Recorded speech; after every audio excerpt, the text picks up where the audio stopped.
I'm Laura Bonnell, and this is the Living with Cystic Fibrosis podcast coming to you from Detroit. Please subscribe and even rate and comment on our podcasts when it moves you. I learn something new with every podcast, and I'm always inspired by the people that are showcased here. We don't give medical advice. You need to connect with your doctor for that. I hope that this Living with Cystic Fibrosis podcast educates you and sparks some volunteering or advocacy. The CF community needs people like you. Thanks to our sponsors, Viatris and Vertex, for their support. As people with cystic fibrosis live longer with a life expectancy currently at 56 years old, women with cystic fibrosis will go through menopause. I recently spoke to doctors at a hospital gathering and recommended that they start speaking to women with cystic fibrosis about menopause, and they agree.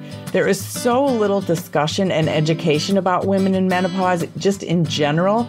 I recently listened to a podcast by Mel Robbins about menopause, and it was fabulous. And then the next day, saw menopause activist Ellen Dolgen on CBS News Sunday Morning, and I decided to reach out to her. Dolgen is a best-selling author, a speaker, and founder of the Fearless Vagina. This is an online course for women in all stages of menopause, and she's been doing this for 20 years. You'll hear her personal experience. She is just an expert on this and has great ideas and thoughts about menopause for everyone. So let's get started on this conversation, because you will learn so much and also have an avenue, a place to go to get more much needed information. Welcome, Ellen Dolgen. It's so great to have you here. As I explained in the introduction, how I saw you on CBS Sunday Morning and loved everything that you said. And I think it's really important to talk about menopause. So welcome. Oh, thank you. I'm excited to be here. Yeah, I'm really excited. We both agree we need to normalize menopause, right? Why is it such a big deal and such this weird, secretive thing? It's incredible, especially when, it's 2024. I mean, what's happening? Why is it still like this? But we can change that one woman at a time. So thank you for having me on the show and for talking about it, because that's how we take the mystery out of it. Exactly. And women with cystic fibrosis now are living longer, so they're going to be going through menopause. And I think right away we need to talk about menopause as it relates to everyone, whether you have cystic fibrosis or not, because everyone's going to end up dealing with it. Do you think that doctors are doing a better job talking about it? Because, for example, my internist never brings it up. And actually, my gynecologist only asks, are you still having your period? Wow. And if not, when did it stop? And that's the depth of conversation. Yeah. Well, sadly, I found out that only 20% of OBGYNs get this in their curriculum. They do not get menopause in the curriculum. Think about that. So women are in either perimenopause, menopause, or postmenopause over a third of their life. But our OBGYNs, who are the doctors we go to for our women, parts, female education and healthcare, have no clue on anything about menopause. 20%, that's very low. I think what's sad for women is that basically we're being underserved as a whole community in terms of our healthcare, which is really kind of outrageous. But it's not really the doctor's fault. I mean, somebody in the hierarchy has decided this is not important to have in a medical curriculum. I'd like to find out who that is.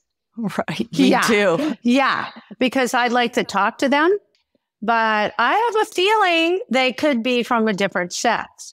I would agree. And I would say that I feel much more comfortable going to a woman gynecologist because obviously they get it. And I previously had a great gynecologist that was a man throughout my pregnancies, and he was an exception. And he was older. He, had been through the system longer, and he was compassionate and concerned. But, unfortunately, it's just not as likely that you're going to get someone that isn't a woman that is as engaged and maybe knowledgeable about menopause and things related to women in general, I think. Do you agree? No, I don't agree with that. What I think is that the people in control of our medical system might be predominantly men. I'm just guessing. I have no statistics on this. Right. And that's why they don't think it's necessary to have menopause in the curriculum, which I find to be very offensive and extremely outrageous. However, I think the most important thing for your listeners to understand is that they need to find a menopause specialist. Your internist is probably not a menopause specialist, meaning they've received no training or accreditation in menopause. Okay. Luckily for us, we have the Menopause Society, which is a wonderful organization. It's nonprofit that does have accreditation. They offer that to medical professionals who come. They're not all women. There are some great menopause specialists that are men. There's some great researchers doing research on menopause that are men. I was just saying that the ones in charge might not all have a balance of women and men, Right. I mean, that's my guess. But the point I want to make is for sure, for example, your oncologist does not have to go through cancer to be a great oncologist. I don't believe that a menopause specialist has to be a woman because, frankly, I had two phenomenal male menopause specialists, both retired now, but they were incredible. And they cared so much about women, and they studied it, and they had accreditation, and they saved me from what I was going through, which was pretty horrendous. And I was only in my 40s. So I don't want anyone to misunderstand that there aren't some great menopause specialists. I think what the problem is really is that women don't understand that this is a specialty. And they think their internist has had education on it. They think their gynecologist has had education on it. But, I always say to women, if your son broke his knee, would you take him to a dentist? Right. We're going to doctors who aren't trained and wondering why we're getting no care. Yeah, that is the best point. And your example, too, about men and women doctors, no, that is the great point. And I'm glad that you made it because none of the cystic fibrosis doctors that I know have cystic fibrosis, right? But they know everything CF. So, yeah, brilliant point. I'm glad you clarified that. Thank you. There are several things that I've been trying for the past almost 2 decades to open the conversation about. One is that we need to become our own health advocates. We need to learn about this time in our life so that we can demand the health care we deserve, right? And then 2, I try to help women find how to find that business partner in menopause, which is your menopause specialist. You want someone who respects you and listens to you and doesn't just ask you when your last period is. That's not a menopause specialist. I mean, that's one of the, I don't know how many questions they should be asking you, Right. Right. And so what I'm finding when I speak to women all over the United States and I go into corporations and educate employees, and now I'm creating my menopause course, is that I want women to understand what to ask for. Because I think we need to do this from the bottom up because the top is not responding fast enough for us. And women's menopause support is not there. So how do you change that from the bottom up? Women are starting to demand it. How do they learn to demand it? because they take maybe a menopause course or listen to me speak or listen to a doctor speak. But you have to make sure you're listening to a trusted source, you're getting the proper education and science from. And that can be tricky too. So with all of social media now, everybody is so prolific on it, but you want to be listening to some of the top doctors who are speaking out, which is wonderful, on social media, where you can trust the information you're getting. Right. I agree. And I think too, my friends and I are just now starting to talk about menopause. You didn't even talk about it with your friends. No. Who I consider my sisters because I only have brothers, and we have this beautiful group of friendship. And we're not even talking about menopause. But when I saw, things that you were saying, I talked to some of my friends and said, do you know about this? Or have you heard about this? And we all started talking and found out, oh my gosh, we have the same questions and concerns. And then I actually said to my daughters, my menopause, perimenopause, which I didn't know at the time, started at 37. Wow. So just want to let you know, girls, they're 26 and 29. There's just so much we didn't know. And I didn't know then how young perimenopause can sometimes start and how long it can last. Can you talk about kind of why you went down this route and what your personal experience was that got you to this great place that you are in now? Right. I always say I'm in the vagina business. This is not what I went to college for. Trust me. And my mother, who's probably rolling in her grave, right, that I'm all over the country mentioning the word vagina. I came from such a very puritanical household.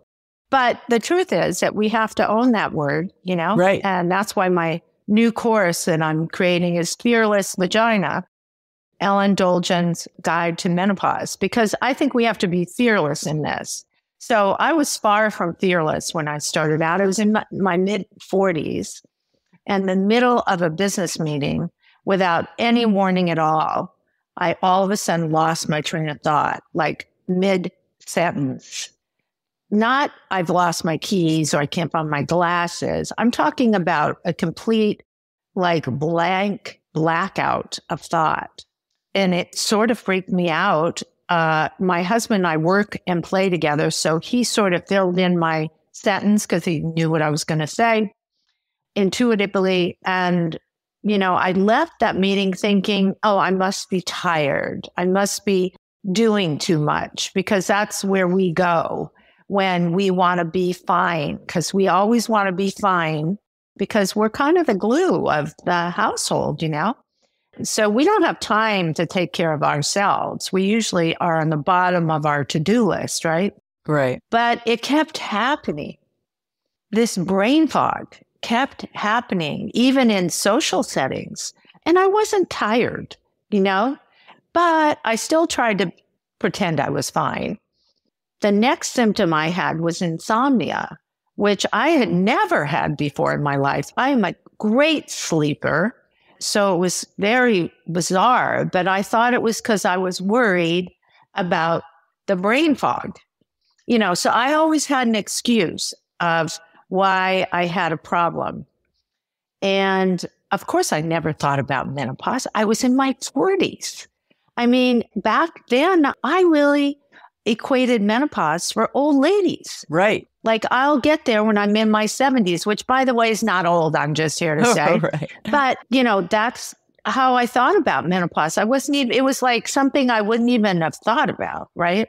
Then my next symptom was these emotional highs and lows, Again, I said, oh, it's because I'm not sleeping. So I'm just kind of, edgy. No, not the case. But I didn't think about hormones or any of that. It was years of just really not doing okay. And these symptoms started to change the quality of my life in a major way, as you can imagine. Mm-hmm. And lucky for me, though, I ended up in the kitchen of a retired gynecologist who was a menopause specialist. And I was drying a wine glass and I just started crying. I'm not kidding. I lost my dog. I don't know. Wow. I mean, just uncontrollable crying. And so his name was Joe. Joe walks over to me and he goes, Ellen, what's going on? I said, I think I have dementia. I think I'm in the early stages of Alzheimer's disease. I don't know how to tell David. He goes, what do you mean? And I tell him, I can't sleep. I can't think. I have like brain fog, like I've never had in my life. And I have these emotional highs and lows. I kind of feel like an alien has taken over my body and I don't know who I am anymore. And I know that my husband would like to hire a private detective to find me because I'm lost.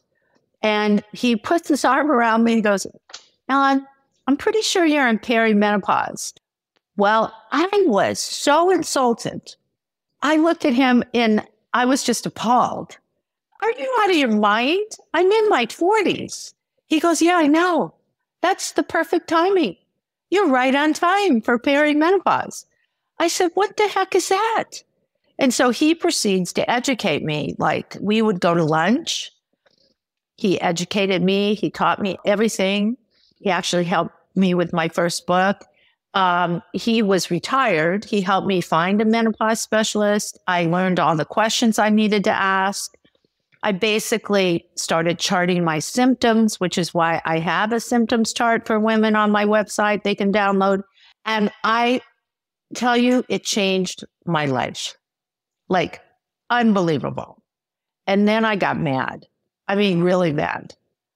Because why did I go through so much anxiety over all that I was feeling? And why was I uneducated for no reason, except no one taught me? Mm. How ridiculous, how unfair and ridiculous I thought that was. And also infuriating as a woman, right? So I then decided to write a book. Only problem is I don't know how to write a book. I didn't care. I was going to write a book that I was trying to find because the books I found at that time, which was 20 years ago, were really above my head. They were written by scientists. They were about this big. They were huge. Mm-hmm. Come on. They couldn't have been drier. There was no romance in them. They were like, oh my God, do I need to understand all this science? Just tell me what I'm supposed to do to feel good. Right. So that's how my career kind of began. And I started my Menopause Mondays blog, comes out every Monday. What was that first book called? It's called Shmersky, Think Inside the Box. It's a pretty funny name. But back in that day, you couldn't say vagina. Right. You couldn't say any of that. I mean, I was on talk shows. I was all over. I was on Rachel Ray, The Doctors, and The Today Show. I was on every show possible. And I can tell you that the first thing the producer would say to me is, you can't really say, and they would point to down there to the private part and I would say, you can't say vagina on a TV show. It's a body part. Right. But to them, it was the sexual thing. And it was really quite horrifying. And then I started to understand why no one talks about it, because they kind of made us feel shameful about our body part and about menopause. Like we were old, dried up people. And we're in our 40s when we begin this. Right. Like I said, my daughters are 29 and 26, and I always made them say vagina. Good. Because I thought, what are they going to say? Like, we did too. All those nicknames and all those little, like, what? Just a vagina is a vagina. A penis is a penis. We're calling it what it is. They've got a name and we're saying it. Yeah. How about that? Wow. But because it was a secret, I called it Shmersky, which was a friend of mine who was 30 years my senior. Mm-hmm. She used to call her vagina Shmersky and the penis Ehrlichs. So Shmersky and Ehrlichs, it sounded like a restaurant, they had, or something. So that's what the first book was called. And the second book that got picked up by Hyperion Voice, a division of Disney ABC. And then my third book is a free ebook that's out there, Menopause Mondays, The Pursuit of Hormone Happiness. Yeah. And we're going to talk about it all. But I also think one of the things when you were going through this, which is so true today of people still figuring it out just like you did. And I think The other thing is, when you think of menopause, all you think is hot flashes. That's all we've ever heard about it. If you're having a hot flash, then you're going through menopause. And if you don't have a hot flash, then you're not going through menopause, which I know is not correct. But I think to people, that's what they think. And then if you talk about menopause, boy, you're old, and there's still shame around it. There is. You're absolutely right. And, I love it that you're talking to your daughters, because I'm trying to reach the 30-year-old, the 35 at least year old, who thinks they're going to be able to have a baby anytime they want, because they aren't, because perimenopause starts young. And that's when your ovaries are preparing to retire. And women don't know that. Yeah, and that's really, really important. So I think what's important is to get to the woman right before they're beginning this journey. Once you want to have known that, there's over 35 symptoms of perimenopause, and hot flashes, like you said, it's just one. I mean, we've got emotional symptoms like memory loss and mood springs and depression and anxiety and feeling overwhelmed, crying and weeping like I did, feeling really grumpy, unusually grumpy. And even women have bursts of anger that they can't control. And loss of libido is another one, because, of course, that's up here in our, it's emotional and mental. And then the physical symptoms, I'll just name a few for your listeners, are, of course, hot flashes and flushes and night sweats. But we've got insomnia, like I had, brain fog, a feeling like you have no energy at all, just exhausted. Dry skin is another common one. Hair loss is another one. Very devastating to women. And migraines. Some women get migraines during this process, these changes in hormones. Weight gain. I felt like I woke up one morning and I was a member of the Sisterhood of the Shrinking Pants. I'm like, what happened to my pants? And I hadn't changed anything. I was still working out and walking and exercising and eating the same. Is really discouraging. And then, of course, you have like I had, brain fog, but you have all the vaginal issues that start occurring that women are completely unaware of. Completely unaware. And by the way, if you don't take care of them, they can even be deadly as you get older, which I think women find shocking. Because when you start to have this loss of estrogen, there's all kinds of dryness is all I can say. It starts to happen. And it even is vaginally, you find a change, right? In the pH balance, everything starts to change. And you can start to have bladder issues. Some women, find that they start to have a lot of UTIs because the dryness traps the bacteria. You can have a discharge, you can have painful sex.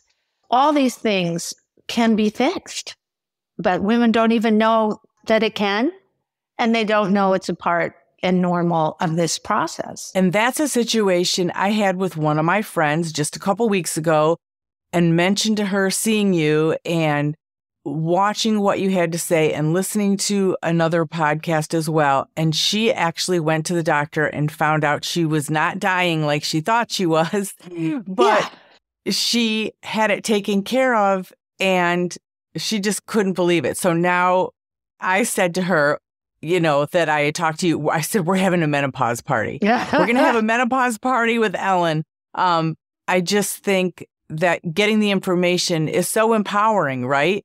Yeah. I mean, and again, you've got to educate yourself so that you can demand to have the health care you deserve. Because remember, we only have like 15 minutes with a doctor, unless you're going to a boutique doctor who maybe will give you 40. But the point I'm making is you can be so efficient in that appointment if you know what's happening to you and know how to ask for what you want. It's just a no-brainer. I'm telling you, you can get help. You do not need to suffer. My motto is suffering in silence is out, reaching out is in. I mean, we're done suffering in silence. And by the way, it is a natural thing this perimenopause, menopause, and postmenopause. But it doesn't mean you're supposed to suffer. You know, so when doctors say, oh, you know, this is just part of getting older as a woman. No, you do not have to have UTIs. No. Painful sex. No. Dry vagina. No. You don't have to have hot flashes. No. There are so many things that you can do that will alleviate that, from lifestyle changes to medications. All kinds of them. For example, local estrogen therapy, everyone can use for vaginal health, even cancer survivors. Is that vaginal estrogen that you're talking about? Yeah. Let me ask you this. Do you recommend that for UTIs in women? Because I've heard that, but not confirmed that's recommended in older women and maybe not antibiotics. Okay, so here's the thing. I'm not a doctor. I can't really prescribe. But what I can tell you is that I do attend the Menopause Society conventions. I do interview the top menopause specialists.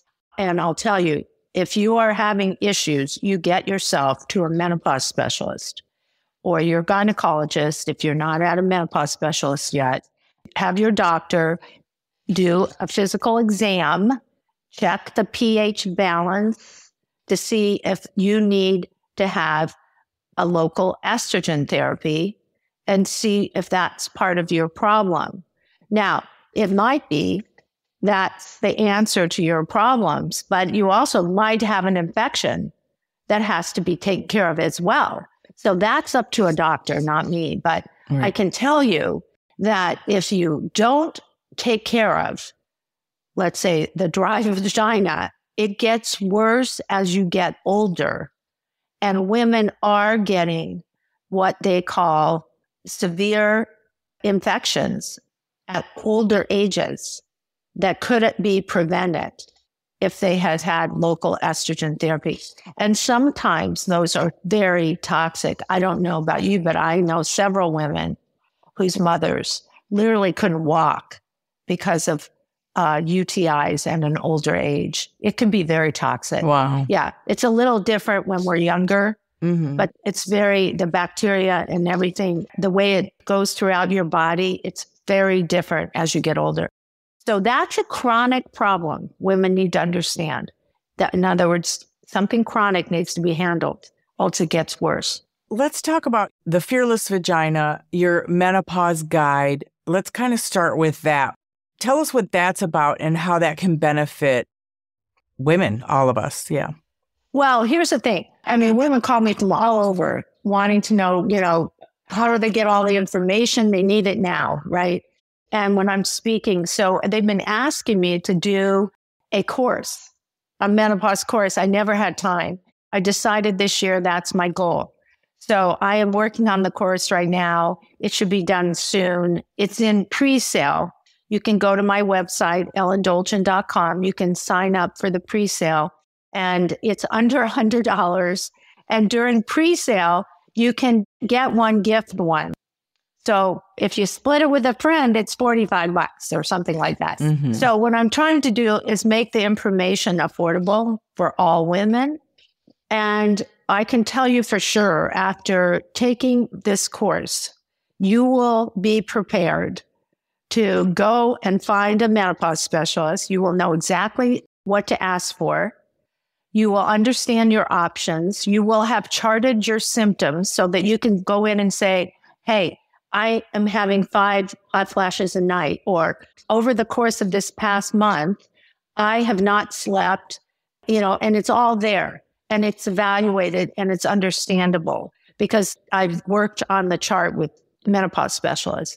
This is what they need to know. Now, some doctors will take hormone tests, and I do have those in the course, what you can ask for, but most doctors won't anymore. They just want to know how you feel. And because your hormones fluctuate every day, they don't feel the tests are that valid. But if you're put on menopause treatment, like hormone therapy, you would probably get checked once in a while to make sure that the levels are appropriate. And I also have a whole module on hormone therapy because women are completely confused. Completely. Yeah, they think hormone therapy is the worst thing in the world. And if they take it, they're going to get breast cancer and heart disease. And it's actually the opposite.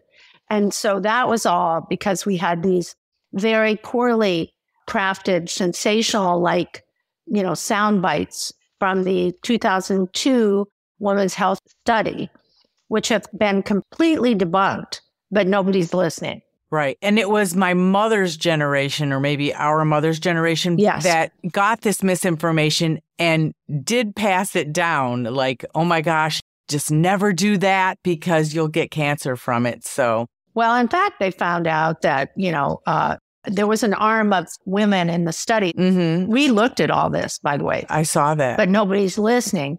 I mean, most women aren't listening.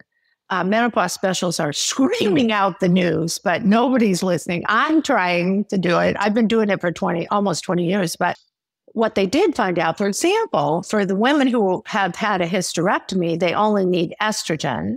This is just a tidbit for your listeners.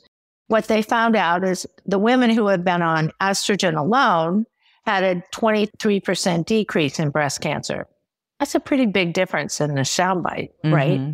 And also 43% decrease in dying. Wow. From breast cancer. In other words, the women who had breast cancer that were on hormone therapy, because, if you're on hormone therapy or not on hormone therapy, there's a certain percentage of women are going to get breast cancer. Estrogen therapy does not cause breast cancer. There's genetics. There's all kinds of reasons women get breast cancer, but it's not from their hormone therapy. Right? Mm-hmm. And so that was the point they're trying to make. So they have found that women who did get breast cancer had a 43% less chance of dying from it because of their hormone therapy. That's pretty big difference. Yeah, that's huge. Also, there's so many long-term positive effects of hormone therapy that women are unaware of. One is like for brain fog. There's a new book out. It's fantastic. And they actually studied the brain of a menopausal woman and compared it to one before she started menopause, right? And they saw that there are changes in the PET scan of the brain. It's real, right? And they found that there was a 26% decrease in dementia for women who started hormone therapy early. Wow. Because it changes your brain, lack of estrogen. In other words, our hormones run our whole body. Also, there's a decrease in heart disease, not an increase in heart disease with hormone therapy. So it's all really, really exciting to be a part of something that hopefully will be able to educate women in a very simple way. I mean, I'm not a doctor. I'm not explaining things technically. I've got it in lay speak, so that we can just read it, understand it. Well, it's actually going to be, me talking, so you don't have to read anything, but you can if you want. But I'll be videoing the whole course, so audio and visual. You could do either. You could be on a walk and listen to it. You could be waiting for your kid at the, soccer tournament, whatever. I just want it to be accessible for everyone. So all of the information a woman needs will be in this Fearless Vagina course. And I think it will change women's lives, one woman at a time. And that's always been kind of my motto when I started out, because, I was kind of the Lone Ranger out there 20 years ago. It wasn't in to talk about menopause. Now it's it's like we have some light on the topic. Have you noticed? Because, a lot of celebrities are talking about it. They're in it. And, they did CBS Sunday Morning News, did a segment on menopause. That's huge. Huge. Right? So I think, and people like you are like calling me and reaching out, Ellen, we want you to talk to our listeners. Ellen, we want you to come talk to our companies.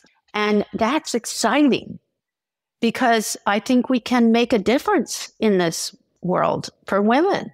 I do too. And I think it makes it less scary. Like you've been saying, the questions to ask, that, for me, the insomnia is horrible. It's just horrible. It's like trying to figure that out. It's been brutal. And the brain fog comes and goes, and all of that. So education is really helpful. Well, do you have a menopause specialist? I don't. Okay. Yes, I have, I have my OBGYN and they're fantastic, but no, not a menopause specialist. And that's why you're not getting the help you need. And that's why you're struggling. So here's my recommendation. I understand women are really attached to their OBGYNs, because obviously I was too, but they're not all trained. And you can ask your doctor who in the office is the menopause trained specialist. There may be nobody. And if they say, oh, so-and-so takes care of that, you need to say, what is their training? Because if they aren't trained specifically, like who trained them? Because that could be a misnomer too. They could just be saying, oh yeah, we've got this. You want to be sure they've actually been trained and certified in some form. And you're going to find a different trajectory for your long-term health. Because if you're not sleeping and if you're having brain fog, you need support.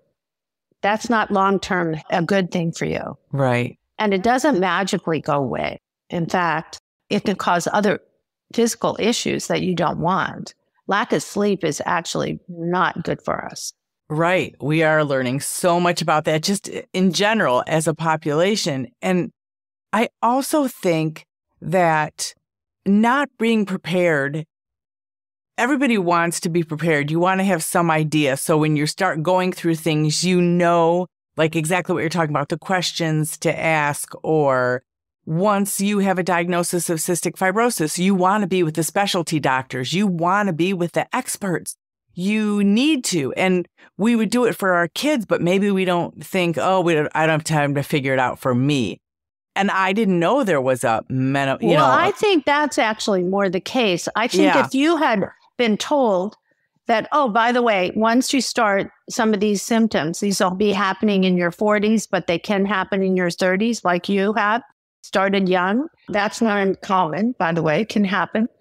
That you're going to want to go to a menopause specialist and you're going to want to do this, this, and this, and these are the symptoms, and these are some of your options. I mean, I go through the top 5 issues and what the options are, because it's helpful to understand what the options are. Like, for example, to treat hot flashes. There's a lot of different options.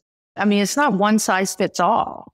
Mm-hmm. So that's the other thing, why you want to go to a menopause specialist, because they're up on the latest science. It changes. Right. Like just last year, we had a new drug come out that is not hormone based, and it actually helps with hot flashes. And now, so we have a non-hormonal based and a hormone based options, because again, you don't want to continue to have hot flashes. That's not healthy either. And I loved, we had a home nurse come in. One of my daughters had a PICC line for cystic fibrosis, and this nurse came in and she said, listen, I'm going to have a hot flash in about 5 minutes. I'm just letting you know. And I thought, this was like 10 years ago. I thought, wow, I'm glad she said it. Right. She was soaking wet in 5 minutes from her hot flash, but she was just very open about it. And I'm sure it made her feel better. Like she couldn't avoid it. It was happening anyway. You can't stop it. Yeah. Right.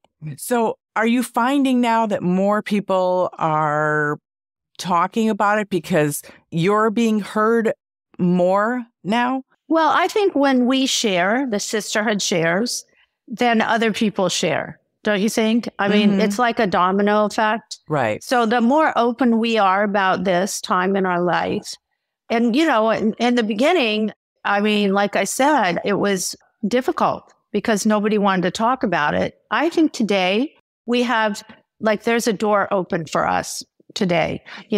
Basically, other countries are really, really making this a topic.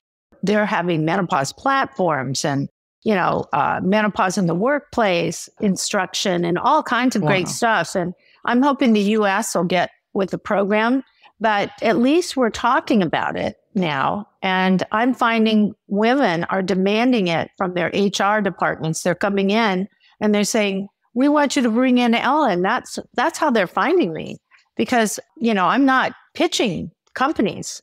It's coming from women to their HR department So I do think that menopause is having a moment that we need to grab it and then run with it. So it doesn't, it's more of a movement and not a moment. You know, like I call myself a menopause activist. I mean, I know. And because I feel like no matter where I am, I can tell if somebody's struggling. And that's not with a hot flash, but you can sort of tell. And I'm, handing out my card. I'm telling them, go to my website, get my free blog. Now I'm telling people, sign up pre-sale for my course. You just need this course. You're going to be fine. So, you just have to commit. And you have to be important enough to commit and say, you know what, I'm done with this. I need to get educated on this. And have your daughters take it, because they shouldn't go through what we went through. We have to be better than our mothers were about educating our daughters. I mean, we received no education, most of us. We've got to break that and start carrying the flag. Put yourself on your own to-do list, because I think that's a big point. Like you said, if it was your child that needed help, oh my God. Or we spend a lot of time researching our hair, dresser. Right. Or, women will spend a fortune on Botox. Even women who have no money are doing Botox. And, I'm just saying, well, this is almost, it's more important than anything you're doing. Because if you're not okay, no one's okay. I'm talking to the cystic fibrosis doctors. I did talk to at a gathering at a hospital and said, you need to start talking to women with cystic fibrosis about menopause, because now they're living long enough to be in menopause. Thank goodness. Right. And it's really important to know, because that's just another thing, that health-related thing that they have to deal with. Can you give us some information about maybe some solutions to, maybe it's the hot flashes, whatever you wanted to talk about, just a couple things, because we haven't really talked about, well, if you're having hot flashes, do this, or if it's brain fog, this is what helps. Just a couple highlights before we wrap up the podcast. Sure. First of all, it's good for your listeners to know that 75% of women experience hot flashes. Wow. So you're not alone if you're experiencing hot flashes. And I think that helps, because it does feel lonely when it's happening. Of course, my first hot flash was in the middle of a business meeting. I just felt this sudden radiation of heat. It started at my toes. It kind of worked up through my whole body. And then my whole head got beet red. I could feel it. And then I started perspiring profusely. And I was around a boardroom table with all men. And I didn't know what was happening to me. So that's why it's important to understand that's how it feels to have a hot flash, how sudden it is. They're not all night sweats when you're in bed alone or with your partner. It usually happens when you're out and about, right? And then, I looked like I ran a 10K. Like within minutes. So I love that the nurse practitioner or the nurse that came to the house was very upfront about it, until I got myself organized and on hormone therapy. And then, of course, I didn't have them anymore. I would just say, look, I'm having a hot flash. It's not contagious. It'll be over in a second. And I recommend women in working just to be upfront, just like she was, because it is something out of your control, right? So we should talk about the elephant in the room, and then it doesn't become a big deal.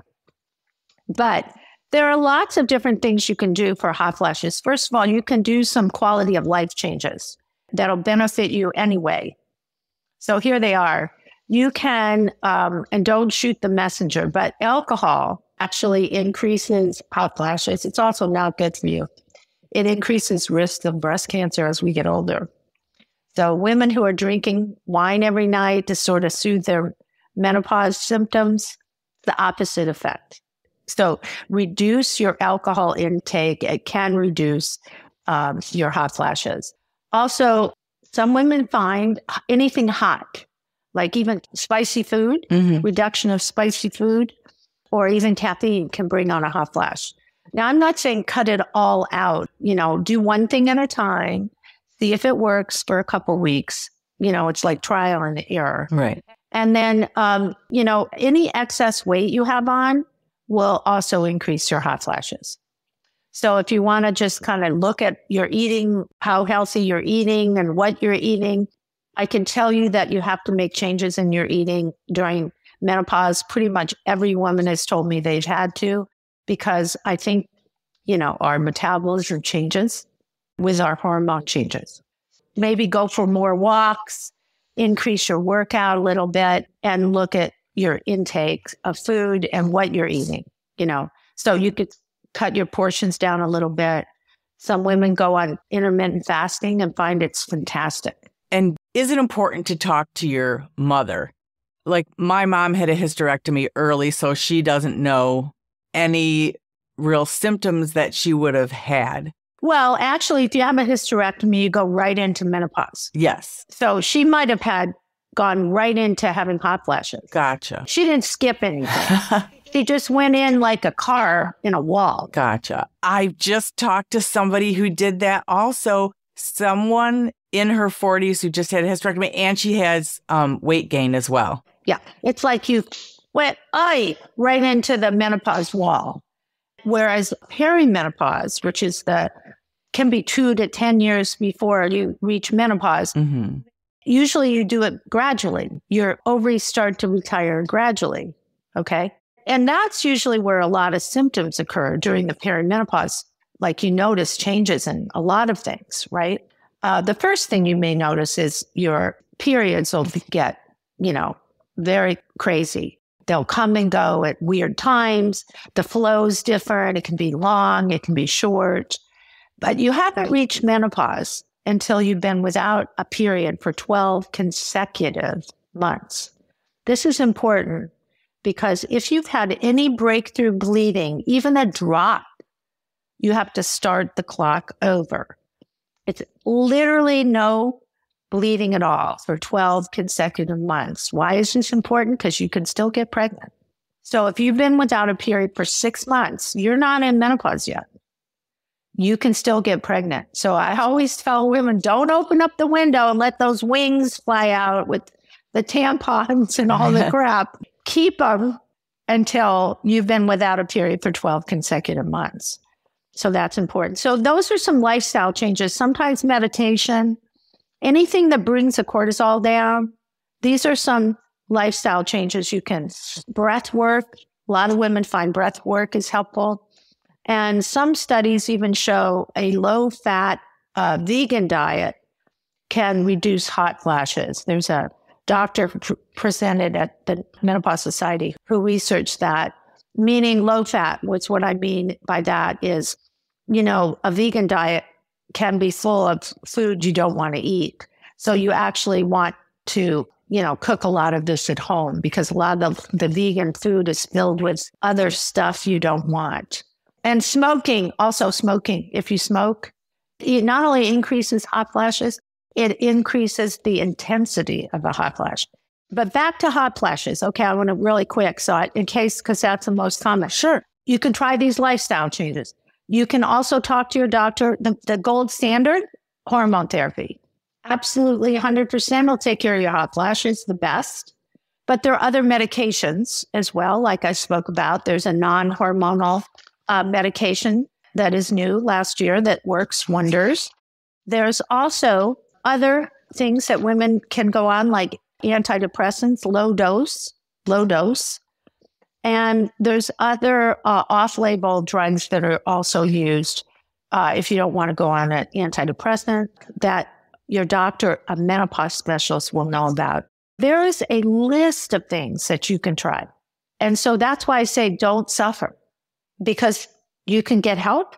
You just have to know what to ask for. So, and what you're comfortable with is a conversation between you and your menopause specialist, because in the end, it's your body. Always say it's my body, my temple.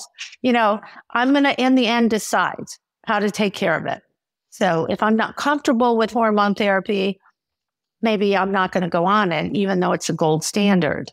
But I don't want women to base their health care on fear instead of facts.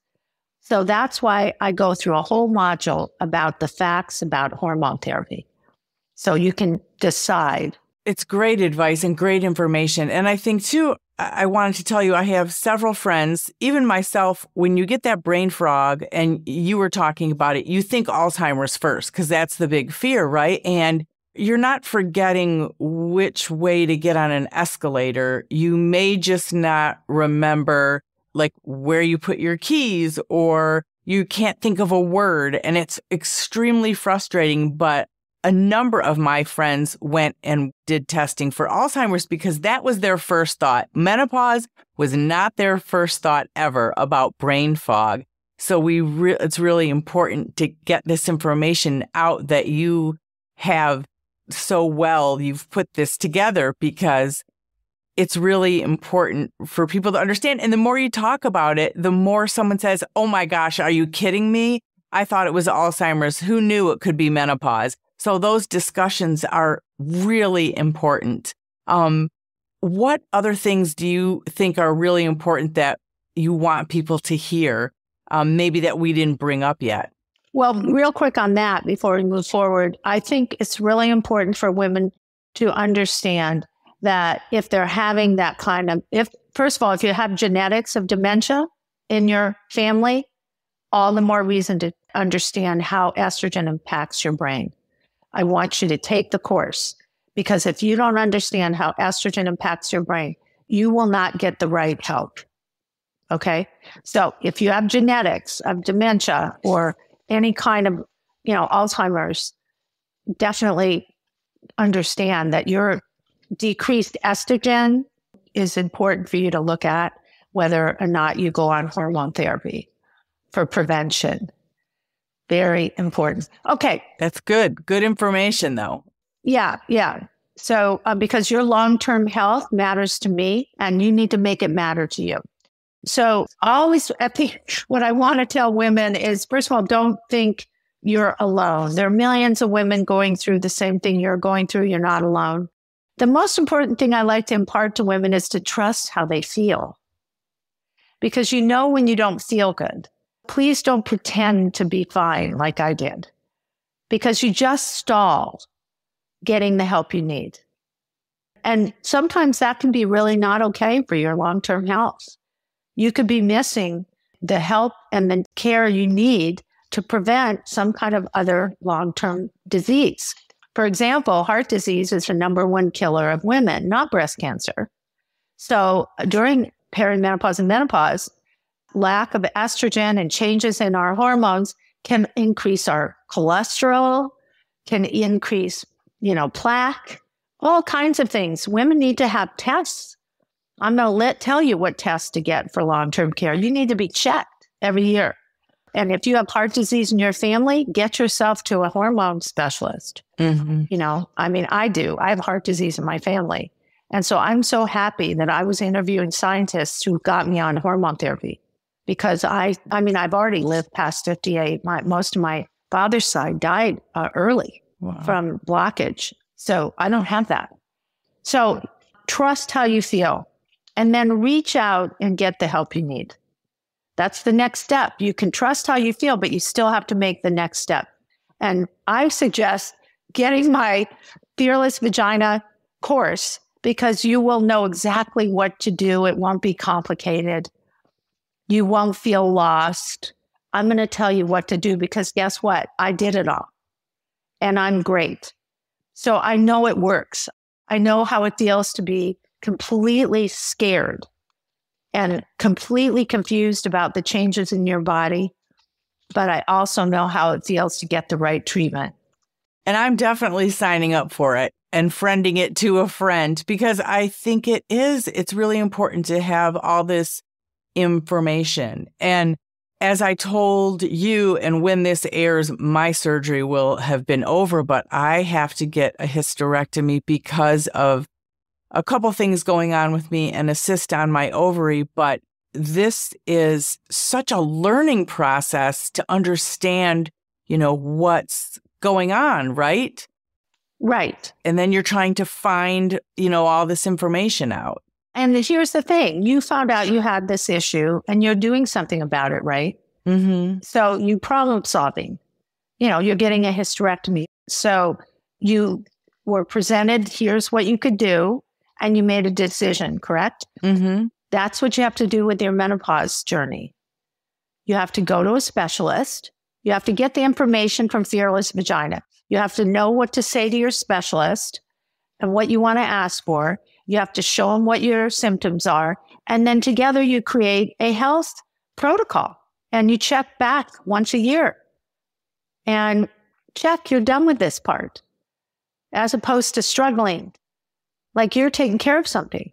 Right. Women tend to not take care of their perimenopause, menopause, and postmenopause needs. They tend to not do it because they don't know anything about it.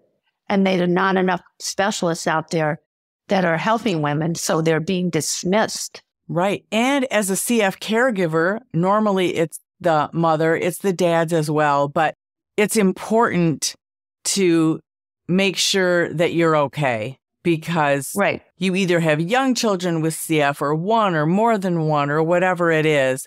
So I think it's easier if you are armed with information and knowledge and education that you offer so that if something like this or when, because menopause will happen to all of us, then you kind of know where you're going. Exactly. And I really applaud you for expanding your conversation to this topic because, we don't live siloed. I mean, women with CF also are going to go through this and you recognize that. So it's called overall health education. And I don't know if there's any studies on how those hormone changes affect women with cystic fibrosis. I don't know. That's an interesting question to ask the specialists. They probably don't have any stats on that. I would be surprised if they did, but they should. They should be researching that also. Yeah, I'm going to reach out to your Menopause Society, or maybe we both can, to see if there is some way to work together with the CF community and start learning about the impact of people on CF. But as we close here, I wanted to ask you, are you promoting menopause parties? Because I believe we're going to try and do something in the fall and everyone's invited. Like, I want it to be fun and big. And are you trying to get those going around the country as well? Well, it's hard to be everywhere, which is why I decided to do the course, because that's basically, actually, it's better than a menopause party because the woman will not only have it to go back to, but they'll have even more information than I can part in an hour. It's over 5-hour modules. In total, it'll be about 5 hours, which you can binge, but it's better not to. But yes, when I go, like I said to you, if I'm, in that area, I'll let you know and maybe we can work something out. But right now I'm sort of focusing on the course this summer. I want to get that done in a big way, but I'm still doing virtual speaking engagements. So Menopause Mondays events for philanthropic organizations or corporations at the same time. So yeah, just reach out to me. You can access me from my website, ellendolgen.com. And we put all your information and videos and everything is in our show notes, so people can absolutely get a hold of you. Oh, wonderful. Wonderful. Well, I look forward to hearing from your listeners, and I hope this has been helpful.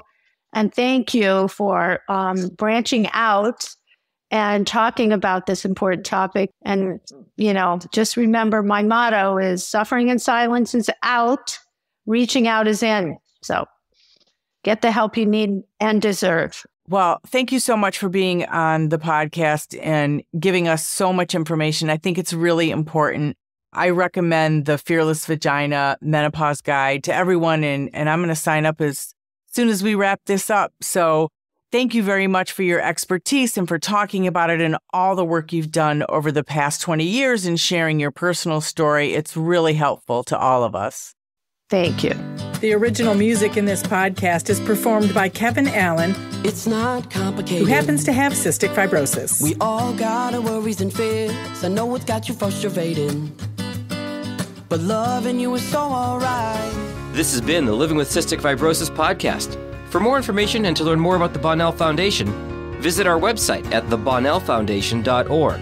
That's the BONNELL Foundation.org.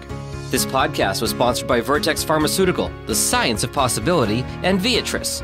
It was produced by Jag and Detroit Podcasts. Follow our show in Apple Podcasts, Spotify, or wherever you're listening right now.